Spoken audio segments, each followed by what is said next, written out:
Yo, this is ACE11. This is Inside LOOK Cypher.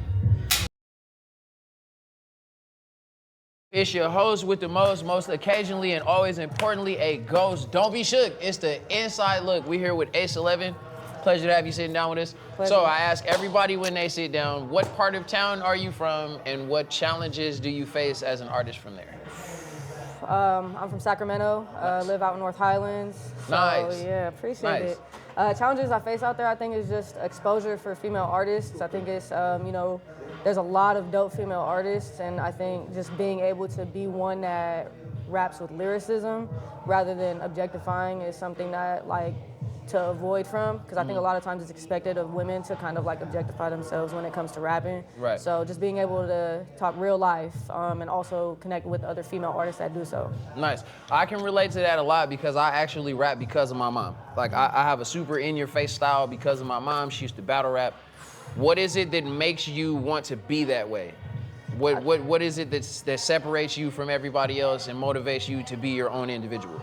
I think just authenticity. I think just the radiance around it. I coach basketball and I also worked at a high school, so I think just the impact on the youth is really big for me, especially because I didn't really have a big impact as a youth out here in Sacramento. So my parents, they was on their own thing. So being able to be that person for people that just are in the area, for everybody, from old to young to middle to late, all that, to be able to touch from as young as maybe 5 all the way up to 95, just being able to be that kind of positive vessel. We need that. We need that.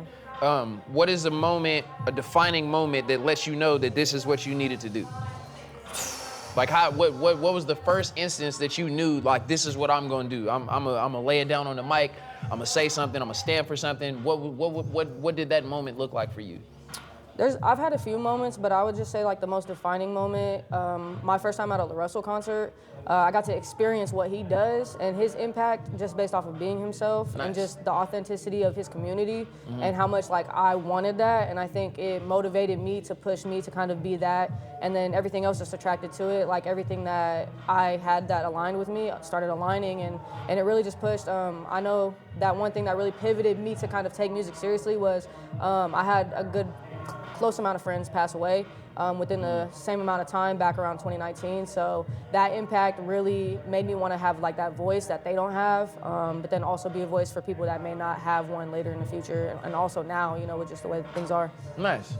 I respect that a lot because I think we've all lost important people in our lives, and especially as artists, that's the best way that we can express ourselves is through music. Yeah. It's the best therapy. What do you want people to take from your music when they hear you? What would you say your message is?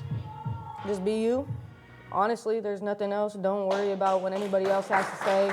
Don't worry about what anybody else thinks. If it makes you happy and it fuels you, do it. People are gonna like it, people are gonna not like it. You're gonna have that, but if you like it and you love it, I say do it. That's what's up. That's most important. It's definitely important to be yourself. I don't know if I asked you this or not, but how long have you been creating? Well, it started when I was a young buck. Me and my cousin, we used to write raps when we were 8, 9, 10 years old, and we didn't really take it seriously. And it was up until my uncle's passing that I found out that he would write raps and he made beats. Okay. So I would say that I was in the military 2018. I got out. Nice. Thank you for your service. Hey, thank you for your support. You feel me? But fuck. All right, man. That's another interview.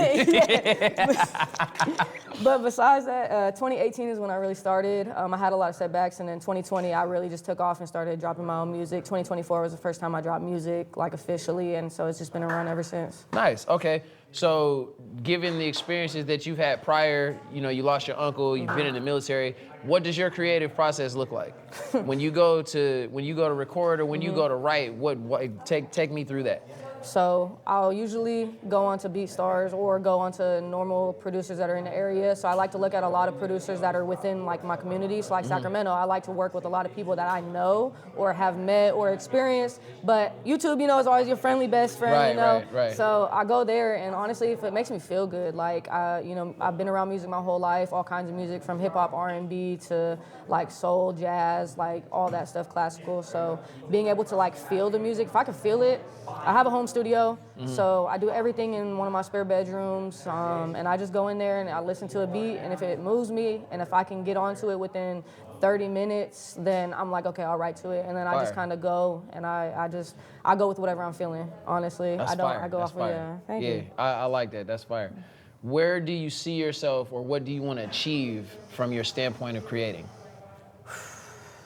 I just want to achieve a common ground. I want to be able to achieve something where anybody can come, but then also where,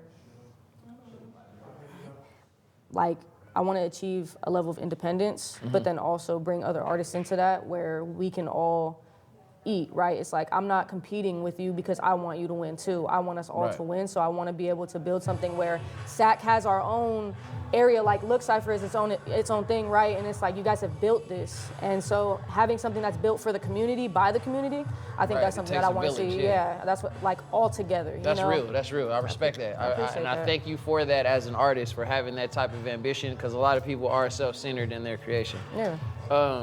Before you leave the seat, what is there that you want the people to know about you distinctively? You got new music coming out? You got anything you want to shout out or drop, or what do you want them to know before you leave? I appreciate that. I just dropped an album a couple weeks ago. It's called Varsity. It's been out, but it's something that I really have been trying to push. Also, I'm working on a second and third album, and I am looking for features. All free features. I don't charge for features. Like, I just want to promote as many artists as I can and put as many artists on the spotlight as I can. And I'm trying to drop at least 3 albums and 2 EPs before the summer ends. Dedication. So yeah, I do all kinds of things. I have my studio. I can record something right then and there at the house and get it back quick, really quick turnaround time. I cut off everything for the LOOK Cypher, so now I'm working. So tap in, you want to work, yeah. But other than that, yeah, just want to push all that, push some new music, and I want artists to feel comfortable. Hey, let's get on something. You know, collaborations I'm open to. So hell yeah. Your interview was inspiring. North Highlands out here grinding. I'm with ACE11. Don't be shook. It's the Inside Look. It's your host with the most, Dio, but most occasionally and most importantly, a ghost. We out. Thank you. I appreciate that.